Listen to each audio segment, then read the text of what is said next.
I never thought a simple job could change my life so completely. I was a few weeks out of college with no clear direction when I received an offer to work at the Pines Motel, a small, rundown place on the edge of nowhere.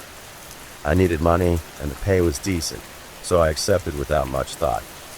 That decision would lead me into a world I can hardly explain, even now. On my first day, I pulled up to the motel at dusk. The building wasn't much to look at, an old, two-story structure with a faded sign and a parking lot that stretched into the dark. I remember feeling a slight shiver, but I brushed it off as nerves mixed with the cool night air. The manager, a quiet man named Mr. Harlan, greeted me with a nod. His smile was small, almost too tight, and his eyes seemed to hide secrets he didn't want to share.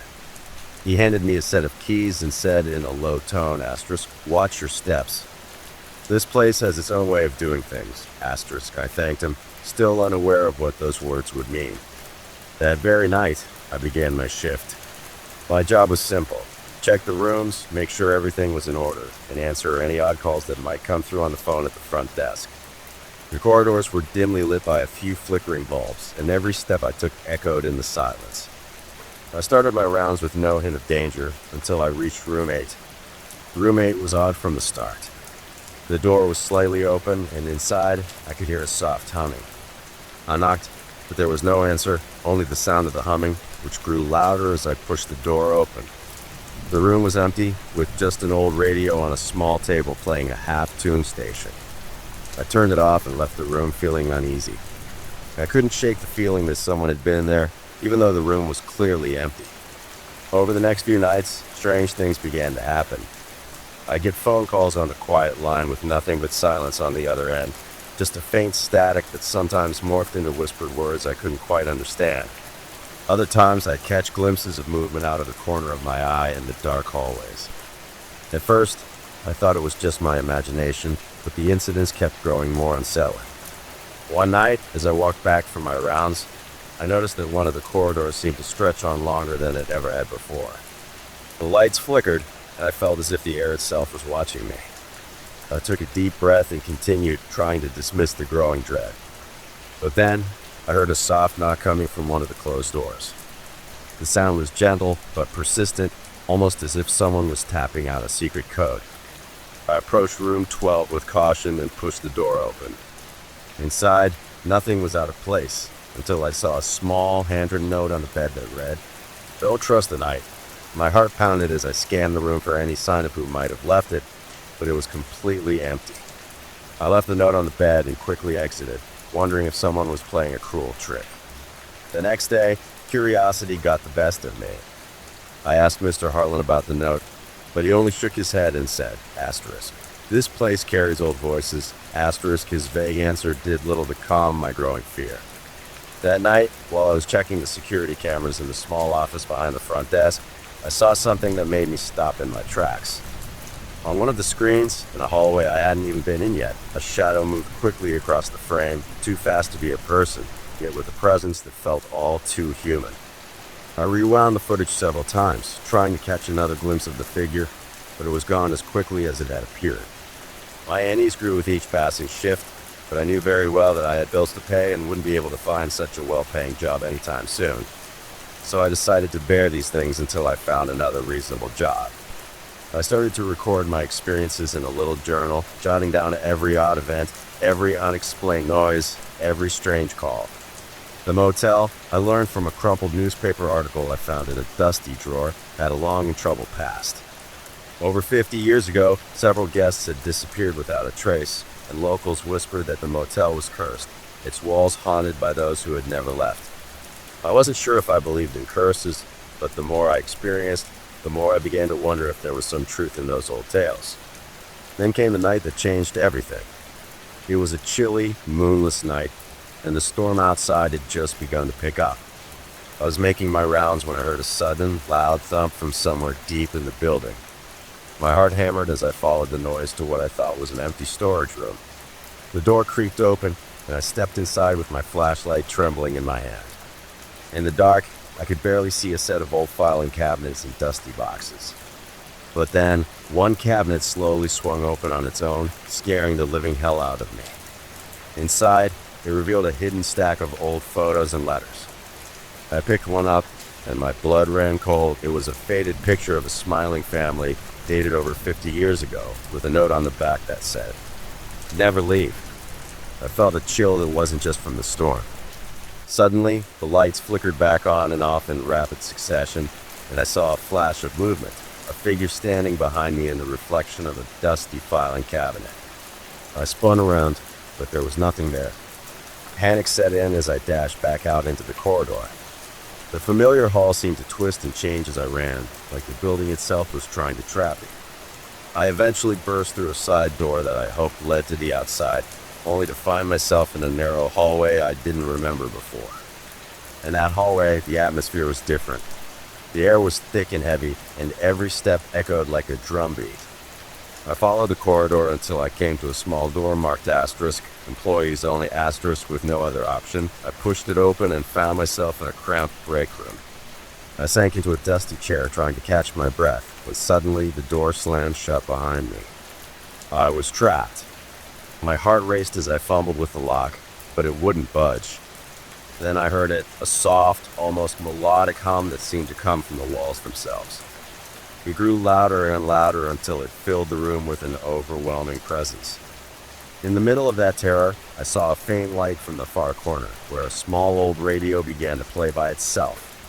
The tune was simple, like a lullaby, yet every note carried a weight of sorrow and warning. I spent what felt like hours in that room, huddled and trembling, until the door finally swung open on its own. I didn't wait to see if someone was there. I bolted out into the stormy night, my mind reeling from the events of the past hours. I went home convinced that I would never set foot in that motel again. I decided I would call Mr. Harlan in the morning to quit. But as the next morning dawned, I woke up and spent the first half hour in bed trying to process what had happened. One thought led me to another, and my curiosity got the best of me. If the motel was cursed, who had cursed it, and why?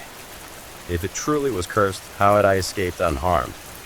Was it possible that it wasn't a curse in action, but a lost soul who had been wronged trying to tell me something? And if an asterisk was asterisk a curse, could I somehow bring it to an end? This was my thought process that morning.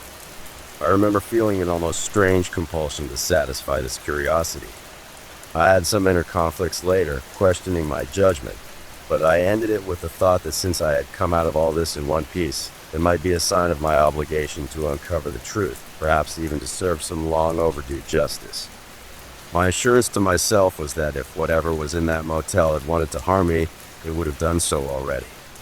I just needed the courage to withstand another night like the last one without letting fear take over, if anything like that happened again, until I got to the bottom of it all. Looking back, I should not have watched as many horror movies and shows as I did. It might have prevented me from going back. In the following days, things became even stranger. I began to notice that the same unsettling events happened every night, like a loop I couldn't break.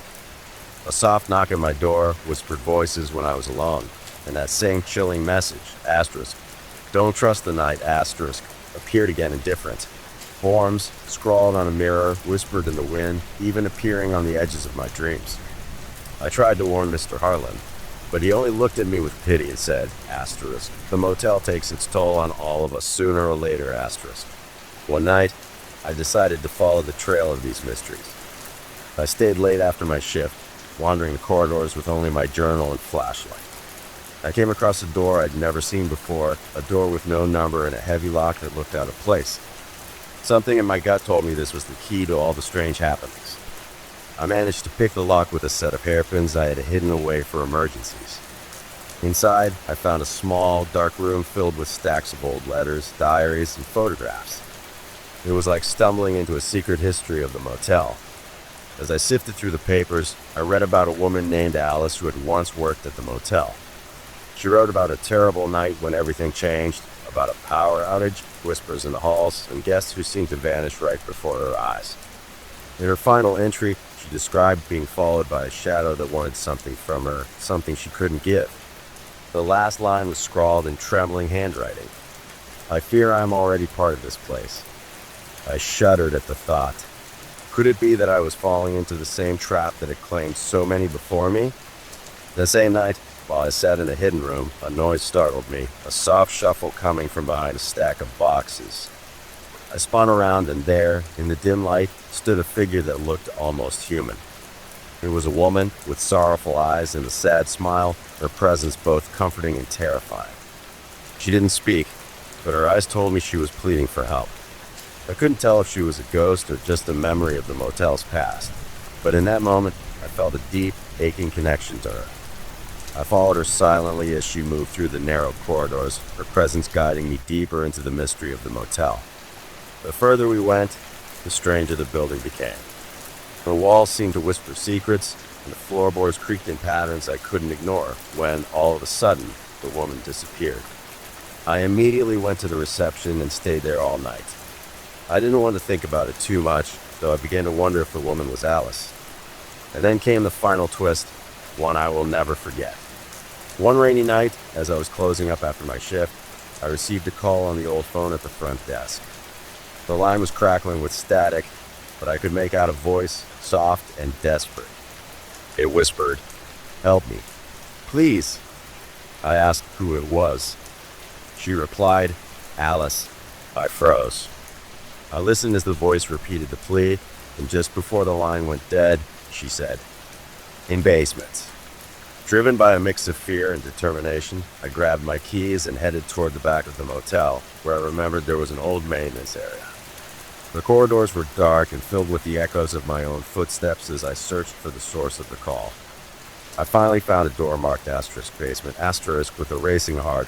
I pushed it open and descended a creaky staircase into a place that smelled of damp earth and decay. In the basement, I found a narrow corridor lined with old lockers and machinery that had long been forgotten. The air was heavy, and I could feel eyes watching me from the shadows. At the very end of the corridor, I saw a door slightly ajar, and through the gap, I caught a glimpse of a faint light. I nudged the door open and found myself in a small room that looked like an old storage space, filled with boxes, old tools, and scattered photographs. On one of the boxes, I saw a name, asterisk Alice. Asterisk, my heart pounded as I realized this was her space, a secret corner of the motel where she had left behind traces of her life. In the center of the room lay a single, old diary bound in worn leather. With trembling hands, I opened it and began to read. The pages detailed her final days at the motel, her growing terror, the strange occurrences that led her to believe that the motel was more than just a building, and her desperate attempts to escape.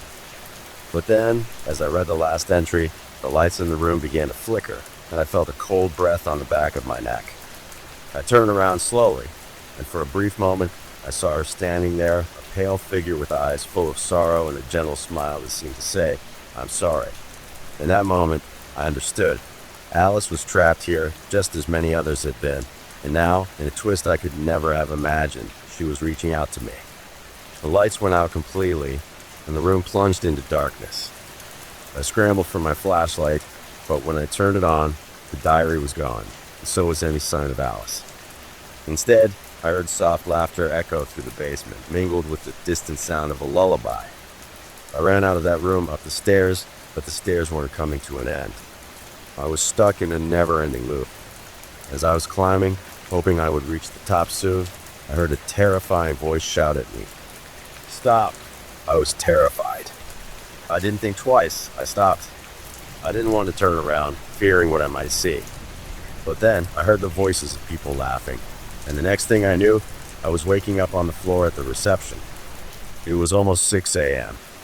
I left that morning, my decision made without hesitation.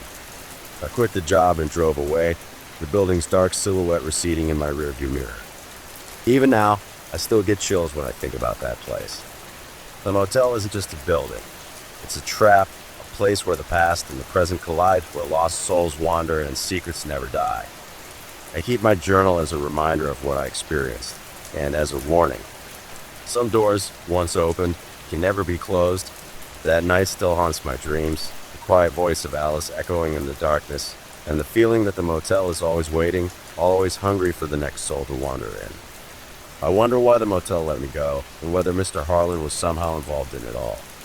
But if I have learned anything from all this, it's that some mysteries are best left unsolved, and some places are best left unvisited.